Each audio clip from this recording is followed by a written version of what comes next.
सूरा सोई सराहिए अंग न पहिरे लोह, जूझे सब बंद खोल के छाड़े तन का मोह।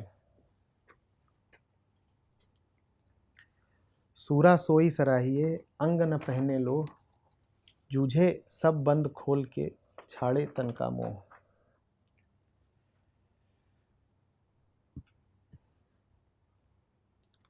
सूरा सोई सराहिए अंग न पहने लोह, जूझे सब बंद खोल के छाड़े तन का मोह।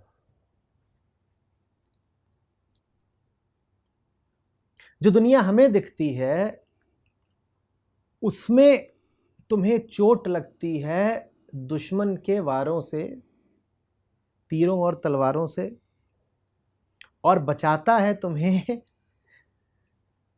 तुम्हारा कवच।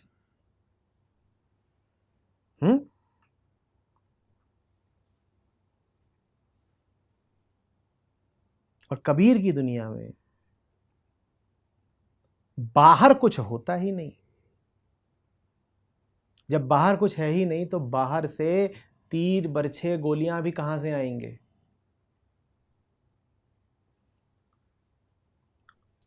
तो कबीर की दुनिया में तुम्हें चोट लगती ही बस एक अस्त्र से है। किससे? तुम्हारे अपने कवच से। वो कवच नहीं होता, वो फंदा होता है, वो एक जकड़न होती है जिसको तुम धारण इस लोभ में करते हो कि वो तुम्हें बचा देगी। किससे? उससे जो है ही नहीं। जिन गोलियों से, विपत्तियों से, शत्रुओं से बचने के लिए तुमने कवच धारण किए वो है ही नहीं। तो कवच तुम्हें कुछ दे तो सकता नहीं, रक्षा तो तुम्हारी कर सकता नहीं, क्योंकि शत्रु तुमसे बाहर तुम्हारा कोई होता नहीं। पर कवच धारण करके तुम ये पक्का कर लेते हो कि अब कवच ही तुम्हें छलनी कर देगा, जगह जगह से तुम्हें काट खाएगा। और जब कवच तुम्हारा काट खाता है तो तुम कहते हो देखा 8 ही जगह काटा गया, कवच ना होता तो 18 जगह काटा जाता। ये तुम्हारा तर्क होता है। तुम ये नहीं देख पाते कि 8 जगह तुम्हें दुश्मन की गोलियों ने नहीं काटा है, 8 जगह तुम्हें तुम्हारी ही सुरक्षा की व्यवस्था ने काट दिया है। पर तुम अपनी होशियारी पर खूब इतराते हो, तुम अपनी ही पीठ ठोकते हो। तुम कहते हो बच गया आज, ये तो मेरी बुद्धिमानी थी कि कवच पहन लिया, नहीं तो आज जिंदा ना बचते बच्चों, आज ही खत्म हो जाने थे। ये देखते हो, ये 2 घाव ये तो बिल्कुल दिल के पास के हैं। कवच न पहना होता तो सीना ही छेद देते। ये है हमारे तर्क, ये है हमारी जीवन भर की पैदा की हुई बुद्धिमानी। ये फसल उगाई है हमने। सूरा सोई सराहिए अंग न पहिरे लोह। अब ये सूरा हुआ कि सन्यासी हुआ, आप जानिए। अब ये लड़ने गया है कि तपस्या करने गया है, आप जानिए। अब ये पाने गया है कि छोड़ने गया है, आप जानिए। पता नहीं, समझो। सूरमा असली वही है जिसे लड़ने की जरूरत न पड़े। क्यों? क्योंकि उसे दिख गया है कि बाहर कोई है ही नहीं जिससे लड़ा जाए। संसारी वो जो संसार से लड़ता रहता है, और सन्यासी वो जिसे संसार अब दिखाई ही नहीं पड़ता, तो अब वो संसार से न लड़ता है न मोह में पड़ता है, ना काहू से दोस्ती ना काहू से बैर। संसारी के लिए संसार सर्वदा एक युद्ध क्षेत्र है। वहां उसे पाना है या गंवाना है, दोनों ही स्थितियों में युद्ध तो तय है।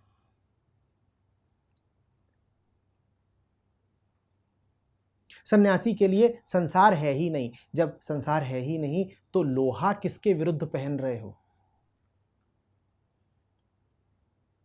संसारी को दिखाई भी नहीं पड़ता कि संसार उसका अपना प्रक्षेपण भर मात्र है। संसारी को दिखाई भी नहीं पड़ता कि अगर उसे संसार में बड़े दुश्मन दिखाई पड़ते हैं तो इसका एकमात्र कारण यह है कि वो अपना दुश्मन आप है। तुम खुद अपने दुश्मन हो तो कवच तुम्हें बचा भी कैसे लेगा? दुश्मन तो कवच के भीतर मौजूद है, कवच के बाहर नहीं है। ये बड़ी मजेदार बात है। ये ऐसी सी बात है कि कमरे में मच्छर घुसाए हो खूब और उसके बाद तुम कमरा भीतर से बंद कर लो और तुम कहो अब ये कमरा नहीं है, यह अभेद्य किला है, इसमें ये प्राणघातक शत्रु अब कभी प्रवेश नहीं कर सकते। वो प्रवेश करेंगे क्या? वो तो कर चुके हैं।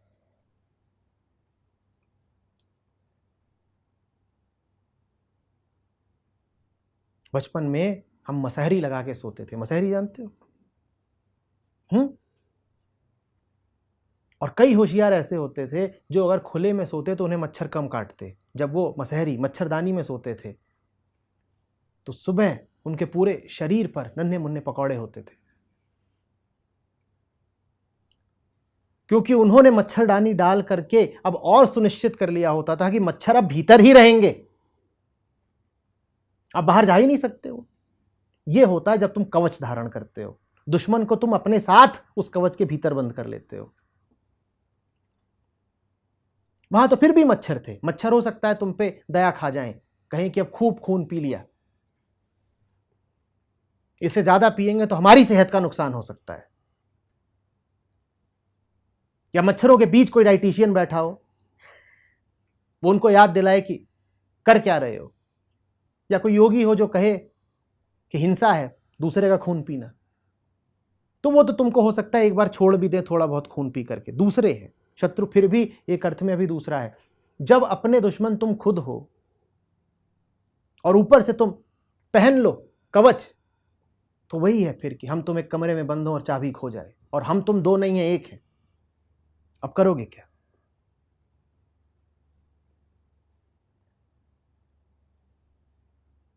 कोई दुश्मन होता नहीं। अपने आप को बचाने की कोशिश ही दूसरे को जन्म दे देती है। यही द्वैत है, पकड़ लो अच्छे से। स्वयं को बचाने की कोशिश दूसरे को जन्म दे देती है और जो दूसरा है वो सदैव दुश्मन है।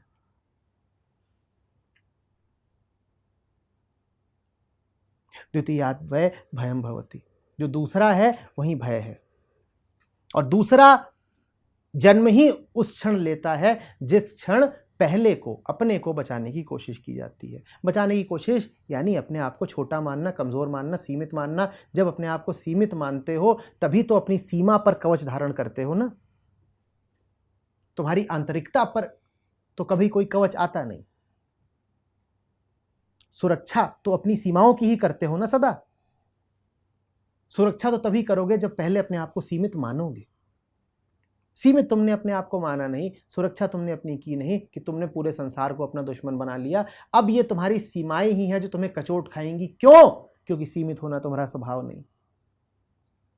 तुमने न सिर्फ सीमा बनाई है बल्कि सीमा पर कवच को रख करके तुमने सीमा को और सुदृढ़ कर दिया है। सीमा वैसे तो जरा लचीली होती, हो सकता है भीतर से तुम्हारे स्वभाव का जोर पड़ता, आवेग पड़ता तो सीमाएं चरचरा के ढह जाती, लेकिन तुमने कवच धारण करके यह तय कर दिया है कि अब तुम्हारी सीमा तुम्हें बंदिश में ही रखेगी, तुम्हें भीतर ही रखेगी, तुम्हारा दम घोट देगी। बहुत हैं जो यूं ही मरते हैं, दूसरे से बचाने के लिए अपने आप को एक कमरे में बंद कर देते हैं। वो दूसरे के मारे नहीं मरते, वो कमरे की घुटन में मर जाते हैं। ये होता है अहंकार। वो दूसरे की स्थापना करके अपने आप को अपनी कैद की घुटन में मार डालता है।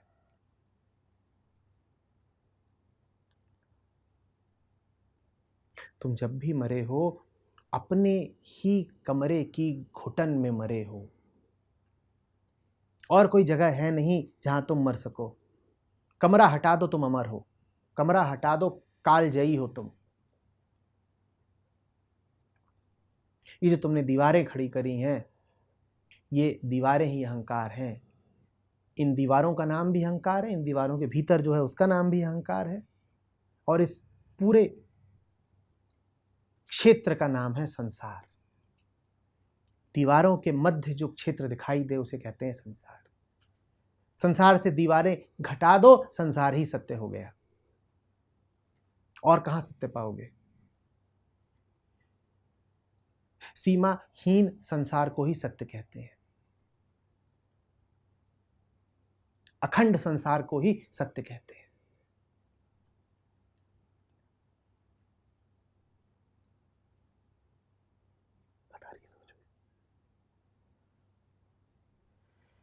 जूझे सब बंद खोल के छाड़े तन का मोह। जूझे सब बंद खोल के, सब बंध खोलना ही जूझना है। सारे बंध खोल गए उसके बाद जूझना पड़ता नहीं। जूझना तो बंधनों को खोलने में ही पड़ता है। जिस दिन सारे बंधन खुल गए उस दिन तो सूरमा मौज करता है। संघर्ष उसका बंधनों के खुलने तक ही है। यह ऐसी लड़ाई है जो या तो तुम लड़ने से पहले जीत लोगे या फिर यदि लड़े तो लड़ने से पहले ही हार गए। यह ऐसी लड़ाई है जो यदि लड़नी पड़ी तो हारना पक्का है। यह ऐसी लड़ाई है जिसे लड़ने से पहले जीत लो। जिसे संसार के विरुद्ध संघर्ष करना पड़ गया, अंतर नहीं पड़ता कि उस संघर्ष में हारा या जीता, उसकी जीत भी हार है। जीता मात्र वो जिसे दिख गया कि संघर्ष करने के लिए संसार जैसी कोई वस्तु है ही नहीं। जिसे लड़ना पड़ गया उसने तो अपने आप को, सत्य को और आत्मा को संसार के तल पर उतार दिया। अब वो क्या जीतेगा?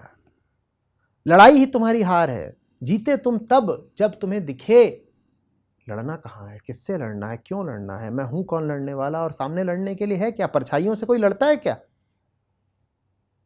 जो मात्र भासित हो उस पर कोई वार किया जाता है? पत्थर पर किसी की परछाई गिर रही है, मैं पत्थर पर मुक्का मारूंगा?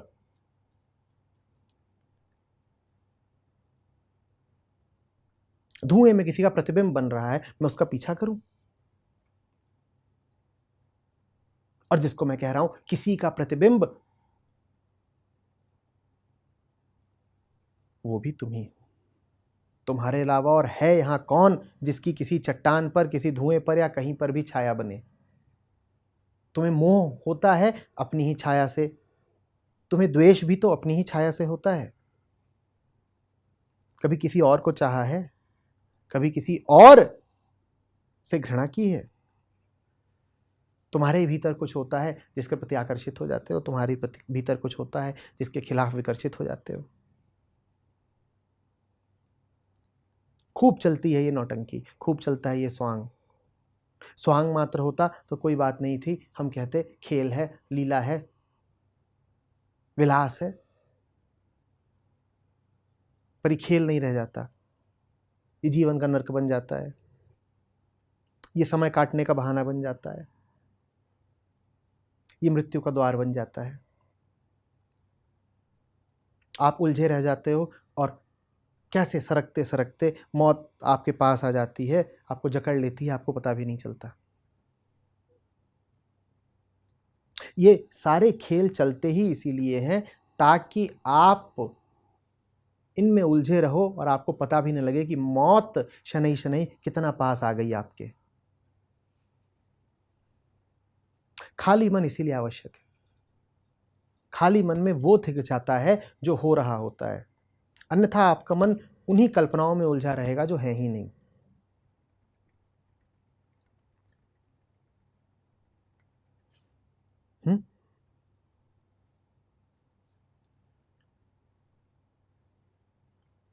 हालत हमारी ऐसी है कि जैसे कोई आदमी रेल की पटरी पार कर रहा हो और सपने ले रहा हो, और सपने में रेल की पटरियों के मध्य ठिठक के खड़ा हो जाए क्योंकि उसे कोई बड़ा डरावना सपना आया है, कोई बड़ा डरावना दृश्य है जो उसके मन में उदित हो रहा है। वो ठिठक के खड़ा हो गया है, उसे कदम बंध गए, वो चल ही नहीं पा रहा है। उसको लग रहा है कि कोई बड़ा भारी दैत्य उसको खाने चला आ रहा है। दृश्य इतना भीषण है कि उसकी शक्ति छिन गई है, वो पूरी ताकत से तत्पर हो गया है अपने आप को उस दैत्य से बचाने के लिए, और खड़ा हुआ है रेल की पटरियों के बीच में। दैत्य तो उसका कुछ नहीं बिगाड़ेगा, लेकिन वो अब जरूर बिगाड़ देगा जो वास्तव में उसके करीब आता जा रहा है, आता जा रहा है, आता जा रहा है। थोड़ी देर में वो रेल के नीचे कुचल के मारा जाएगा। मौत ऐसे आती है हमारी ओर, हम देख ही नहीं पाते कि जीवन ऐसा ही है जैसे रेल की पटरियों के बीच खड़ा हुआ कोई स्वप्नमग्न युवक। तुम और किस खतरे को लेकर के आशंकित हो? जीवन स्वयं बहुत बड़ा खतरा है। जीवन ऐसा ही है जैसे पैदा ही आप रेल की पटरियों के बीच में हुए हो। मौत प्रतिपल आपके पास आती ही जा रही है। इससे पहले कि रेल आए, पार कर जाओ। उसी को कहते हैं तर जाना, उसी को कहते हैं मोक्ष। पार नहीं करोगे तो मरोगे। पटरियों के बीच में जो पूरा क्षेत्र है लंबा चौड़ा, उसको कहते हैं संसार। संसार में तुम चाहे जो कर लो, है वो मौत के साए तले। पटरियों के बीच में तुम जहां भी स्थापित हो तुम आने वाली ट्रेन के साए तले। मौत से बचने का तो एक ही तरीका है, पटरियों को लांघ जाओ। हम लांघना नहीं चाहते, हम उसी छोटी सी संकरी सीमा में ही जीवन बिताना चाहते हैं। स्वप्न है हमारे पास, उन स्वप्नों में हमारे दुश्मन हैं। कबीर का सूरमा वो है जो अपने कवच को लांघ गया है। जो स्वप्न में है ना, उसके लिए तो पटरियां कवच समान ही है। उसको लगता है मेरी रक्षा के लिए है। अब ना आगे से कोई आ सकता है ना पीछे से कोई आ सकता है। दो तरफ पटरियां हैं, उसको ये दिखाई नहीं पड़ता कि ना आगे से आएगा ना पीछे से आएगा, पटरियों के ऊपर से आएगा। कवच तुम्हारी रक्षा के लिए नहीं है, पटरी तुम्हारी रक्षा नहीं कर रही है। पटरी ही मौत है, कवच ही मौत है। तुम जिसके मध्य स्थित हो, तुम अपने आप को जो नाम दे रहे हो, तुमने अपनी जो परिभाषा कर रखी है, वही मौत है। तुम जहां खड़े होकर के अमरता के सपने ले रहे हो, उस जगह का ही नाम मृत्यु लोक है। वहां अमरता के सपने ही होते हैं, अमरता नहीं होती।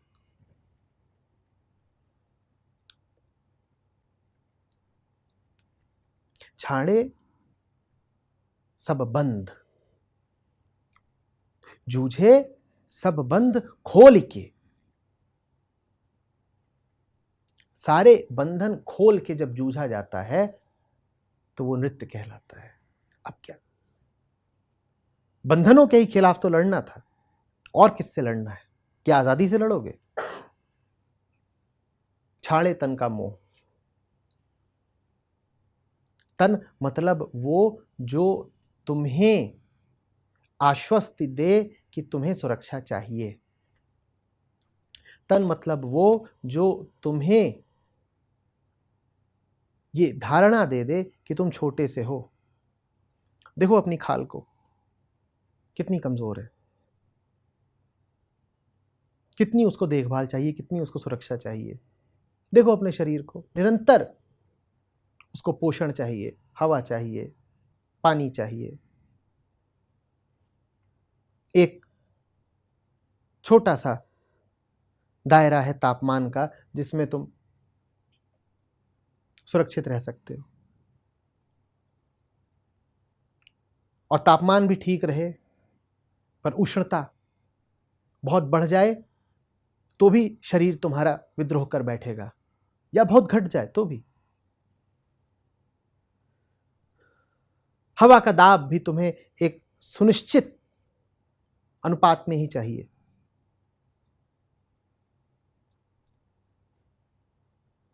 तन सबसे पहले आता है तुमको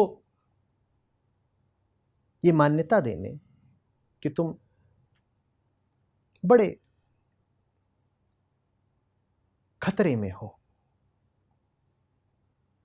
जरा सा भोजन नहीं मिला कि भूख उठने लगी, और भूख का उठना माने मौत का उठना। तुरंत तुम्हें ये पक्का हो जाता है कि मैं तो नन्हा सा हूं, जहां तुम्हें यह पक्का हुआ कि तुम नन्हे से हो, अनात्मा उतर गई, माया आ गई, क्योंकि तुम्हें अब वो पक्का हो गया है जो तुम हो नहीं।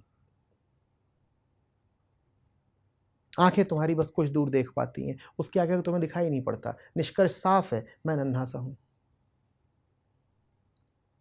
जहां तुम नन्हे से हुए नहीं, तहां असत्य की स्थापना हो गई। तन लगातार तुमको वही बताएगा जो असत्य है। कबीर को इसीलिए कहना पड़ रहा है, छाड़े तन का मोह। तन से जब तक तुम जुड़े हुए हो, तब तक तुम आत्मा में स्थापित नहीं रह सकते। तन तुम्हें तुम्हारे विषय में ऐसी ऐसी भ्रांतियां देगा जो तुम हो ही नहीं। तन तुमसे कहेगा तुम लगातार भूखे हो। तन तुमसे कहेगा तुम लगातार खतरे में हो। तन तुमसे कहेगा तुम स्त्री हो, पुरुष हो। तन तुमसे कहेगा तुम किसी के पुत्र हो। तन तुमसे कहेगा कोई तुमसे जन्म लेने वाला है।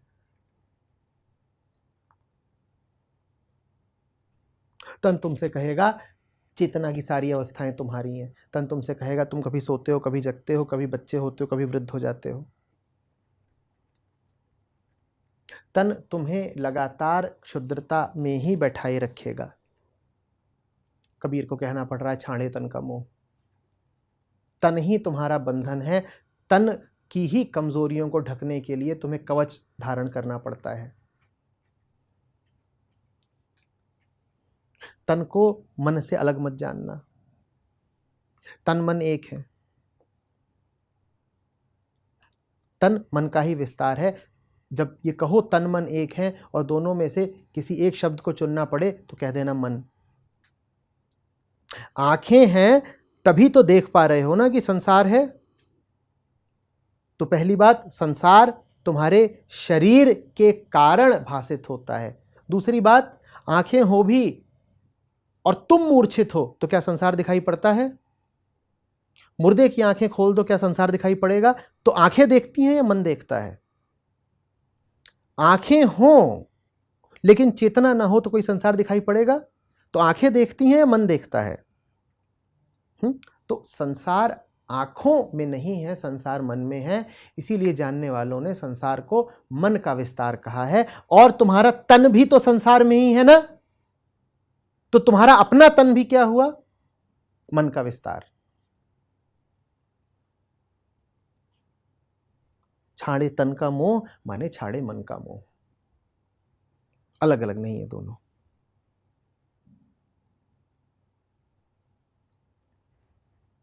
जो शरीर से जितना जुड़ा हुआ जिएगा, वो उतनी ही बौखलाहट, घबराहट और अंतर पीड़ा में जिएगा।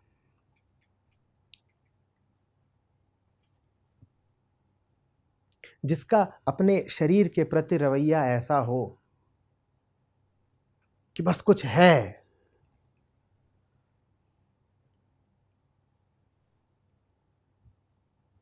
जो न भी हो तो कोई अंतर नहीं पड़ता।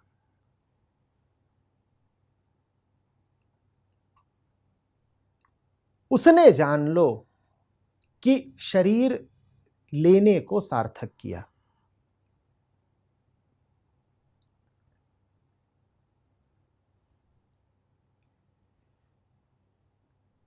मैं अभी गए दिनों बच्चों वाले कैंप में था।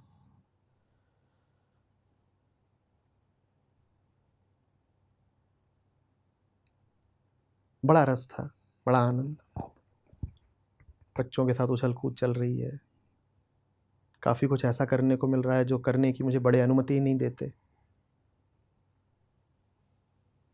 जो बड़ों के सामने करूं तो बड़े कहेंगे कि ये तो कोई बोध की बात ना हुई, ये तो कोई वयस्कता की बात ना हुई। तो दवाई लेना भूल जाता था। तो अंशु मेरे पीछे पीछे, दवाई लीजिए, दवाई लीजिए। तो नाचने का बाहर समा बंध रहा था। अंशु मुझे घसीट लाया, दवाई तो लीजिए, सुबह से ली नहीं है।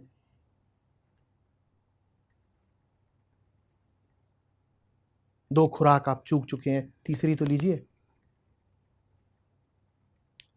मैं भी जरा मौज में था, मैंने तीनों खुराक एक साथ डाली पानी में और पी गया, गटक गया। वो देख रहा था आंख फाड़े, फिर बोलता है आपके लिए शरीर सिर्फ बोझ है ना। इतनी उसने अचूक बात कही थी, मैंने कहा तूने पकड़ा है, संगत का कुछ तो असर हो रहा है तुझ पे। बोला साफ दिखाई पड़ता है कि अगर आपको अभी विकल्प दे दिया जाए कि आप बिना शरीर के हो जाएं तो आप ले लेंगे। मैंने कहा बिल्कुल ले लूंगा, ये और है क्या, इसके बिना अगर नाचने को मिले तो क्या बात है। ये तो नाचने में बाधा मात्र है, शरीर से कोई नाचता है, शरीर तो नाचने में बाधा है। मुझे पता नहीं क्या क्या करना है, वो ये शरीर करने नहीं देता। मुझे कभी यहां होना है, कभी वहां होना है, मुझे सर्वत्र होना है, शरीर ही तो सीमा है। इसको तो बस यूं ही साथ साथ लेके चलता है आदमी। इसके प्रति कोई दुर्भावना ना हो, मैं उसकी वकालत नहीं कर रहा हूं, पर यह कोई आपकी बहुमूल्य संपत्ति भी नहीं है। इतनी भी इसको कीमत ना दे देना कि यह तुमसे ज्यादा कीमती हो जाए। तुम पहले हो, शरीर बाद में है। और जब तुम्हें अपने होने की खातिर शरीर को कुर्बान करना पड़े, हंसते हंसते कर देना, कुछ रखा नहीं है उसमें। बता रही समझ में? कबीर का सूरमा वही है, छाणे तन का मोह, अजी करना क्या है। मुफ्त की चीज थी, जब तक थी तब तक बढ़िया थी, अब जब नहीं है तो कोई हम इसका शोक मनाएंगे? हाँ, और बहुत कुछ है। और जब तक है तब तक जीवन इसकी रक्षा के लिए नहीं है। जीवन का और समय का उपयोग यह नहीं है कि शरीर की रक्षा कर रहे हैं। शरीर इसलिए है ताकि समय का सदुपयोग हो सके। इन दोनों बातों में बड़ा अंतर है, अंतर समझना। जो लोग शरीर के बड़े हिमायती हैं वो मेरी बात से सहमत नहीं होंगे, पर फिर भी जो मैं कह रहा हूं उसको सद्भावना से लेना, इशारे को समझना। शरीर इसलिए नहीं है कि जीवन शरीर की देखभाल में बीत जाए। जो जीवन शरीर की देखभाल में बीतता हो उस जीवन को तो जाने ही दो, बेहतर है। शरीर इसलिए है ताकि जीवन खिले, और मात्र तब तक शरीर की सार्थकता है जब तक उससे जीवन खिलता हो। जब शरीर ही जीवन में बाधा बन जाए तो शरीर से मुक्ति पालो, बेहतर है। शरीर माध्यम है, शरीर सेवक है, शरीर को मालिक नहीं बनने देना है। हां, सेवक को भूखा नहीं मारा जाता, सेवक के साथ सहानुभूति रखी जाती है, सद्भावना रखी जाती है। सेवक को भी गले लगाते हैं, शरीर को वैसे ही गले लगाना, पर शरीर को सर पे मत चढ़ा लेना, शरीर की खातिर मत जीने लग जाना। बात आ रही है समझ में?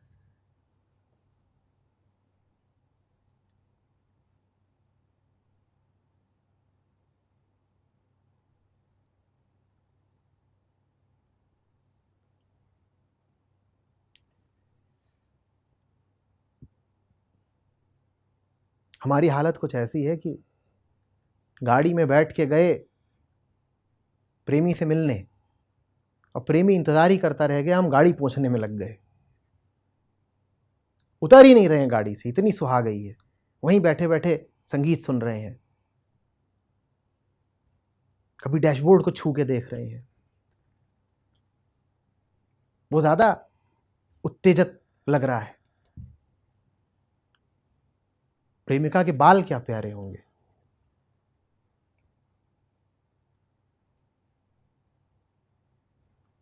ये दरवाजे, ये खिड़कियां।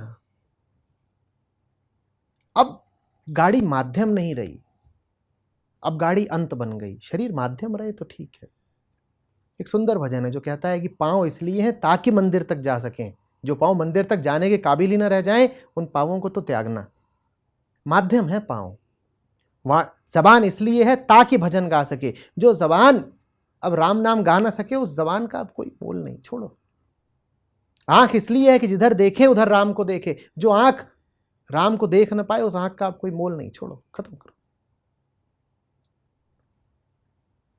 ये माध्यम है, ये सेवक हैं, प्यारे सेवक हैं, सुंदर हैं, नन्हे बच्चे हैं, पर इन्हें उद्दंड ना होने देना। शरीर को फिर कहता हूं सर पर मत चढ़ा लेना, सर पर तो सर ही रहे।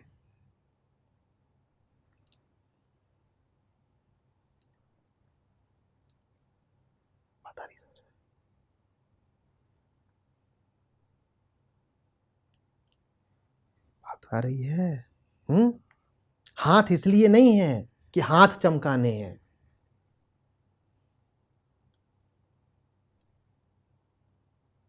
हाथ जानते हो किस लिए होते हैं? जब नाचते हैं गाते हैं तब देखो, तब हाथ झूमते हैं, हाथ ताली मारते हैं, हाथ दूसरे का हाथ थामते हैं। हाथ इसलिए होते हैं।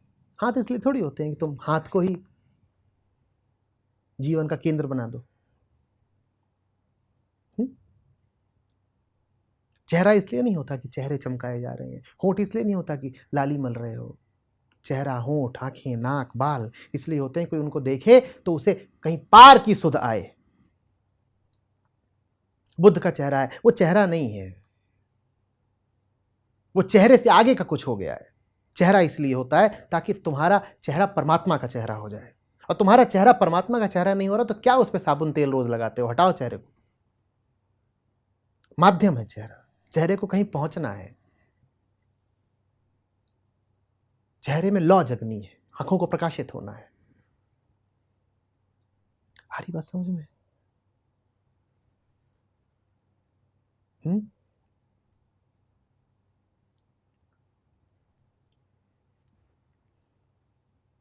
जो चेहरा बुद्ध का चेहरा ना हो पाए, जो चेहरा कृष्ण का चेहरा ना हो पाए, जो चेहरा जीसस का ना हो पाए, कबीर का ना हो पाए, नानक का ना हो पाए, उस चेहरे को तुम सुंदर कहते हो?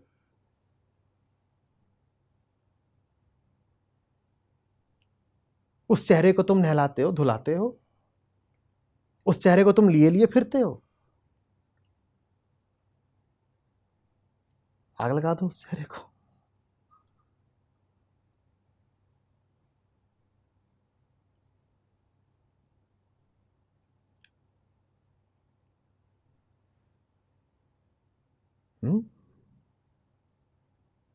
कोई मोल नहीं है इस मांस का। फरीद को देखा है ना, क्या बोलते हैं कौए से? क्या बोलते हैं?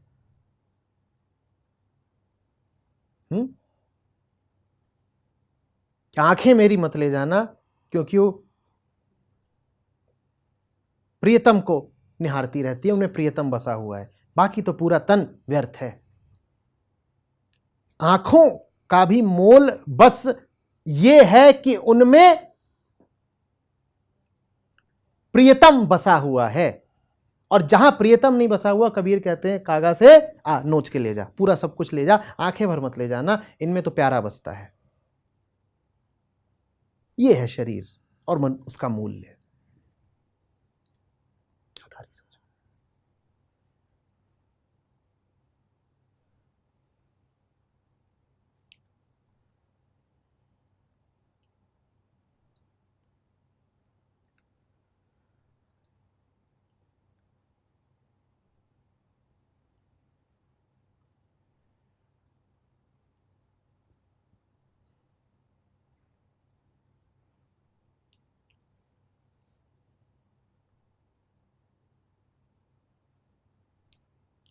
शरीर को खर्च करो, शरीर को जलाओ।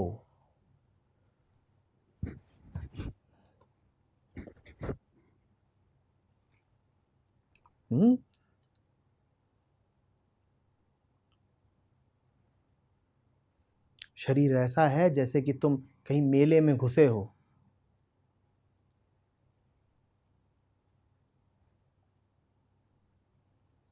एक दिन का मेला है, एक बार घुसने को मिलेगा और एक बार वहां से रवानगी होगी, और तुमको 1000 रुपए का प्रीपेड टिकट दे करके भेजा गया है और कहा गया है कि यदि चरम मौज कर ली,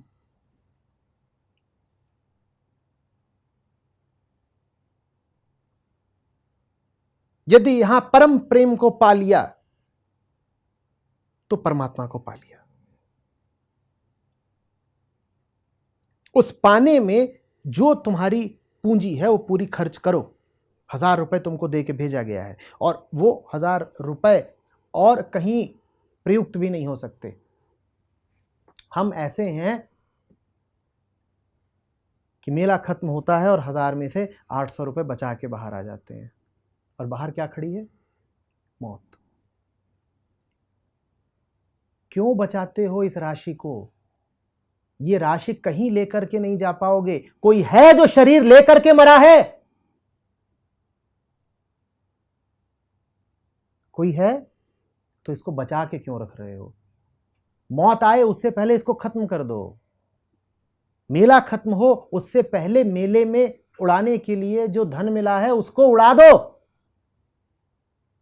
वरना बाहर आओगे और सिर्फ उदासी और निराशा पाओगे। पछतावे में जलोगे कि जब उड़ाने का वक्त था तब उड़ाया क्यों नहीं। इस पूंजी का तो अब और कोई उपयोग नहीं, इसको लिए लिए क्यों बाहर आ गया। ये पूंजी तुम्हें इसलिए दी गई है ताकि इसको खर्च करो। जो पूरा खर्च कर देते हैं वो परमात्मा पा लेते हैं।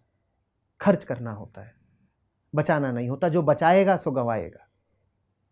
जो पूंजी तुम्हें दी गई है, जो उसको पूरा उड़ा दे, पूरा ही खर्च कर दे, उसने पा लिया।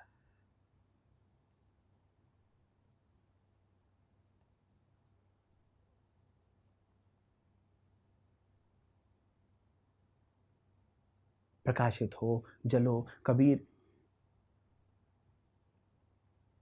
दीपक की बात करते हैं, मैं तो कहता हूं मोमबत्ती की तरह जलो, जो दोनों सिरों से जलती हो। ऐसे जलो, ऐसे खर्च करो, जल्दी खर्च करो, जल्दी पाओ।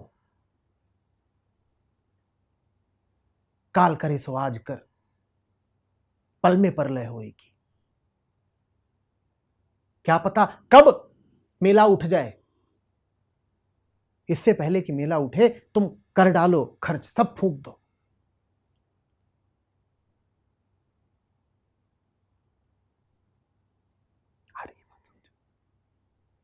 बचाने के लिए नहीं है जीवन।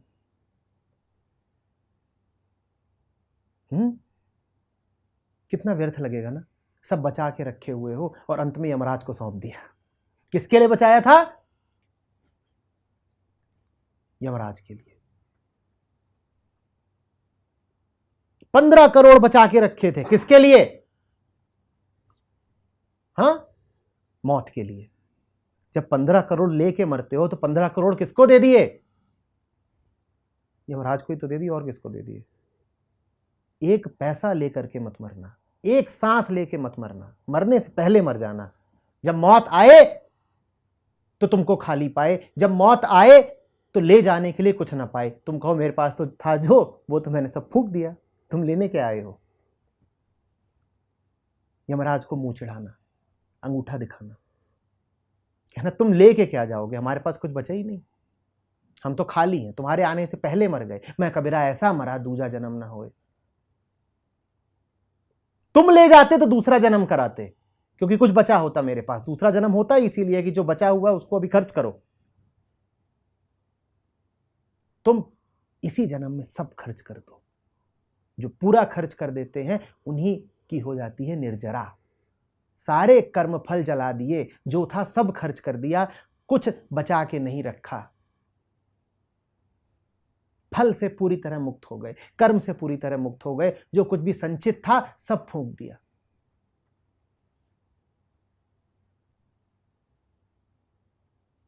बात आ रही समझ में? छाड़ो तन का मोह। तन माने मन। मन में भी जो कुछ संचित है वो तन ही है। वहां जो भी कुछ है सब उड़ाओ, सब उड़ाओ। यही दान है। दान को और कुछ मत मान लेना। जो तुम्हारे पास है उड़ाते जाओ। पुराना उड़ाते चलना, नए को कभी जोड़ मत लेना। यही दान है।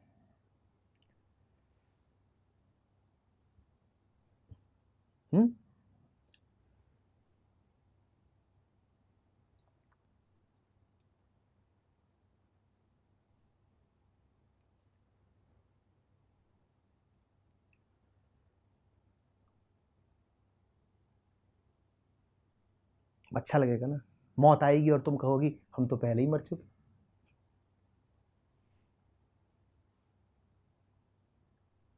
जिया वो जो मौत को खाली हाथ लौटा दे। और मौत जिसको उठा ले जाए वो मर के भी नहीं मरा, क्योंकि उसको तो दोबारा आना पड़ेगा।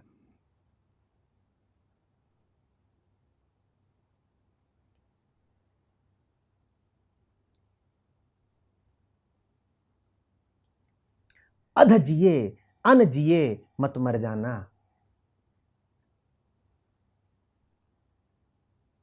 तमन्नाएं लेके मत मर जाना। और तमन्नाएं दुष्पूर है तो ये भी नहीं कह रहा हूं कि तमन्नाएं पूरी करके मर जाना। तमन्नाओं के साथ क्या करना है मरने से पहले वो तुम जानो, पर लिए लिए मत मर जाना। और पूरी करके मर नहीं सकते, क्योंकि पूरी कभी होती नहीं। न लिए लिए मरना, न इस हसरत में मरना कि पूरी करनी है। अब क्या करना है तमन्नाओं का तुम जानो। लिए लिए मरोगे तो दोबारा आओगे पूरे करने के लिए। जीवन है ही इसीलिए कि तमन्नाओं का कुछ तो कर दिया जाए, पता नहीं क्या, वो तुम जानो।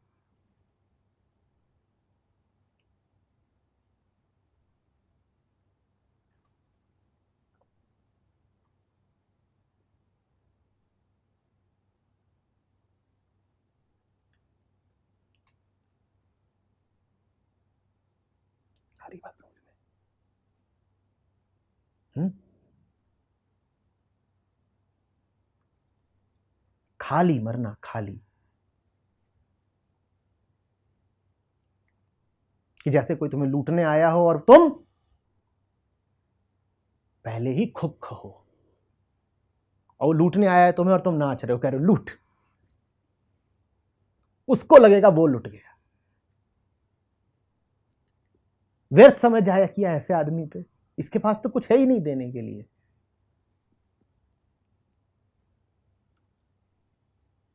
जो लुट ही जाना हो उसको पहले ही लुटा दो। आई बात समझ में? कहां लेके जाओगे अपना तेज, अपना प्रताप, अपनी प्रतिष्ठा, ये इज्जत का स्वांग?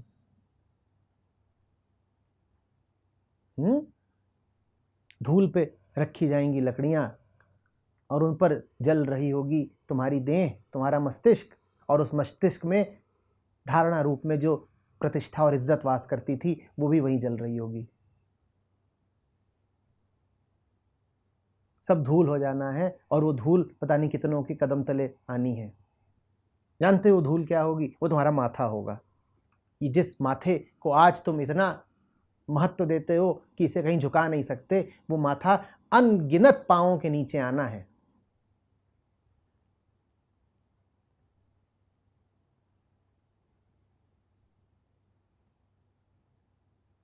आज तो तुम किसी पशु को अपने निकट ना आने दो।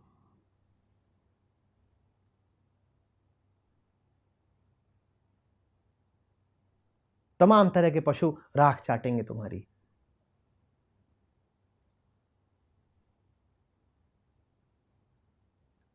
ये संपत्ति तो लुट ही जानी है। या ज्ञान तुम्हारा बचा लेगा तुम्हें? कोई है जिसके तन को आग न लगी हो क्योंकि उस पे ज्ञान का जल बरस गया है? है कोई? कहो अपने ज्ञान से कि मौत के पार चला जाए, बचा ले तुम्हें।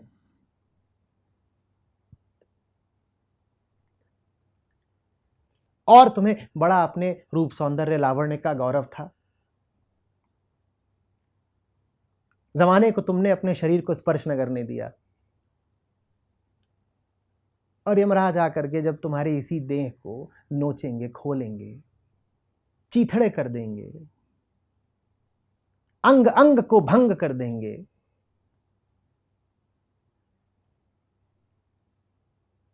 तब कहां जाएगा तुम्हारा सतीत्व? तब कहां जाएगा तुम्हारा कौमार्य? तब कहां जाएगा वो सब कुछ जिसको तुमने यूं सहेज के रखा था हीरे की तरह, जिस पर तुमने जमाने के हाथ तो छोड़ो, जमाने की नजर भी न पड़ने दी थी।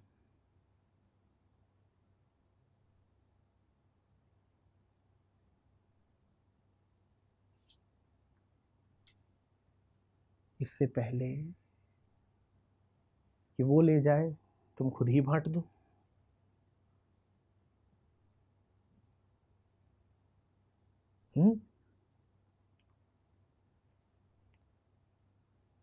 मृत्यु के अलावा कुछ और नहीं है जो मुक्त कर सके।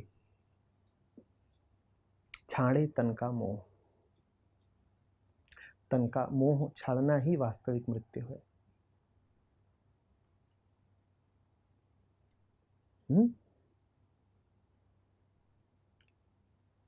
शास्त्र कहते हैं, शिव सूत्र, कि शरीर हवि है। हवि समझते हो? हवन सामग्री। शरीर इसलिए है कि उसको यज्ञ में प्रज्वलित कर दो।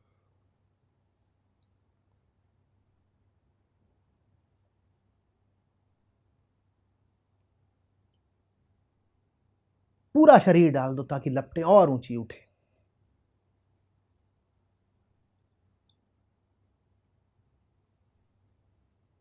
या अच्छा लगेगा तुम्हें कि यज्ञ पूर्ण हो गया और तुम हवि समिधा ये सब बचाए लिए जा रहे हो? चोर कहलाओगे।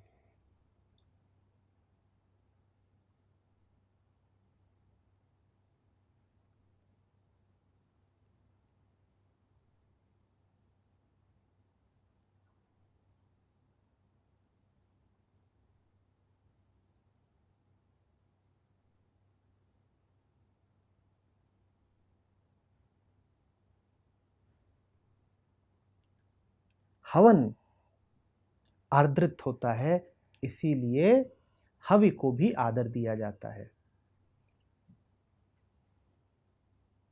जो कुछ तुम देव को समर्पित करने ले जा रहे होते हो उसे भी शुद्ध रखा जाता है। तो शरीर का ख्याल रखो, शरीर को शुद्ध रखो, शरीर को भी आदर दो, क्योंकि वो हवि है। पर हवि ही है, उससे ज्यादा कुछ नहीं।